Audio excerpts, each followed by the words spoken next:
नमस्कार, मी मनवीत प्रेम आणि आज चिपळूणच्या नाट्यगृहात आम्ही एक ऑलमोस्ट हाऊसफुल प्रयोग केला आणि इथे आमच्या बाजूलाच क्रिकेटचा एक सामना चालू होता. तिकडे काही डीजे चालू होते आणि हे अगदी थिएटरला चिकटूनच असलेलं मैदान आहे. त्यामुळे थिएटरमध्ये मैदानातले सगळे आवाज पोचतात आणि फक्त लोकांचे आवाज नव्हते, तिकडे डीजेचा आवाज होता, कॉमेंट्री चालू होती, लोक त्या तुताऱ्या पॅ पॅ पॅ पॅ करून ऑडियन्स मध्ये सगळे तिकडे वाजवत होते. बरं, हे सगळं ठीक आहे, म्हणजे अर्थातच आपण जेव्हा एक मॅच वगैरे चालू असते तेव्हा हे सगळं होणं साहजिक आहे, पण एकतर ह्याच्यावर काहीतरी वेळेचं बंधन असावं.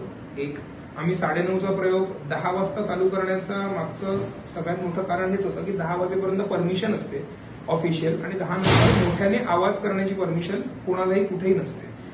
पण अनफॉर्च्युनेटली तसं झालं नाही. आम्ही 12 वाजताही जेव्हा प्रयोग करत होतो तेव्हाही आम्हाला डीजेचा आवाज ऐकू येत होता.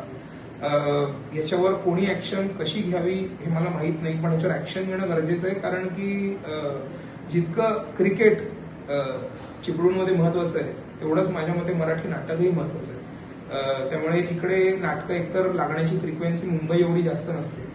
आमच्याही अंगात अशी हिरिरी असते की आम्हाला इकडे येऊन खूप जोरदार प्रयोग करायचा असतो, कारण इकडेच्या नाट्य रसिकांना रोजच्या लेवलला रोज नाटकं बघता येत नाही. त्यांना कधीतरी नाटकांचा अनुभव घेता येतो आणि तो आम्हाला त्यांना पूर्णतः तडजोड न करता द्यायचा असतो. तर यासाठी आम्ही भरपूर प्रयत्नही केले, त्यांच्याशी बोलणंही केलं, पण तसं काही झालं नाही.